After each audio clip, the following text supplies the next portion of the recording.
At least 25 protesters have been arrested in Israel amid nationwide protests and road blockages, according to reports by Israeli media. The protesters were demanding a hostage deal and an end to the Gaza war.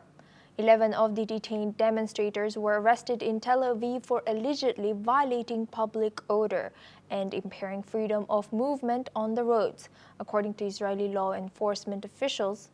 Reports suggest that all roads are now open to traffic. However, protesters in Jerusalem are currently blocking a key tunnel on Route 16 leading to the capital. Now for this discussion, we are joined by Selina Ryan. She's a political analyst, joins us live from Tel Aviv. Thank you, Selina, for joining us today. Welcome to NewsX World.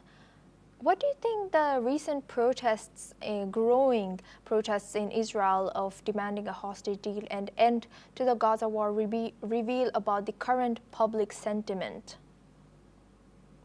Hi, first of all, thank you for having me.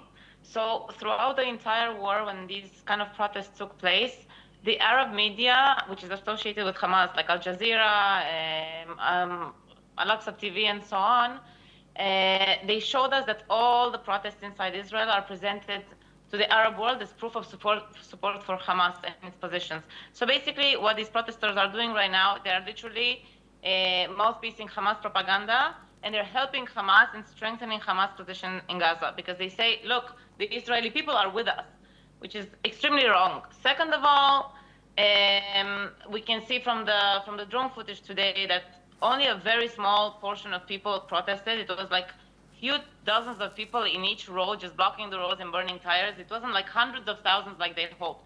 The show up for the protest today was almost nothing compared to what they hoped to achieve. They hoped to block, like paralyze the country, paralyze the traffic, and this did not happen.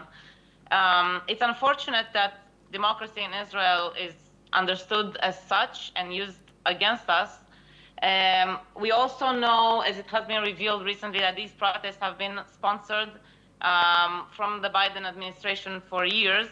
And I'm pretty sure that Qatar has a big hand in it as well. They're not like genuine protests, like people going out in the street and protesting. It's a machine. It's a machine that calls people to protest, that brainwashes them through propaganda on social media, WhatsApp, Telegram, websites. There's a lot of money involved in this campaign. It's not something organic. It's not an unrest that comes from the civilians just naturally. And Selina, how might these protests, you're saying that even though it is not as big as it shows in media, is there any influence on the Israeli government's approach to this current situation? Not at all. Not at all. I don't think the government is influenced by this in any way possible. Like, we're still moving forward with all the war goals and as it's established. The only thing that these protests do is strengthening Hamas' position and hindering our efforts in winning this war and dismantling Hamas in Gaza. And with road blockages reported and arrests escalating, what are the potential consequences for civil liberties in Israel? I think we could see like what we've seen in the past 4 years since these protests have started in regards to a reform, like a judicial reform that the current government wanted to pass. They're pretty much unhindered because the country and the judicial system in Israel is inclined to the left. So these people actually have too much liberty, I'd say. And they obstruct our liberty. For example, I have to go now to Jerusalem soon, and I don't know if I can travel, and I don't think this is fair. So, yeah, I don't think they're obstructed. On the contrary, I think the other side is obstructed from like going on with our days, because of these people. And Selina, like, could the government's handling of these protesters affect public opinion, both domestically and internationally?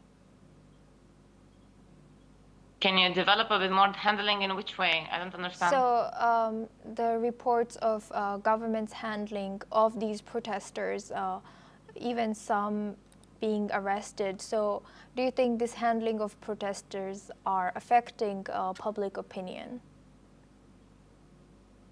It shouldn't, because applying the law should be the normal thing to do in any country. And I think obstructing the roads and burning tires in the middle of the road and jumping to fight with policemen or with the soldiers, it's just against the law. So it's common sense to apply the law and arrest these people or remove them from blocking the roads in the country.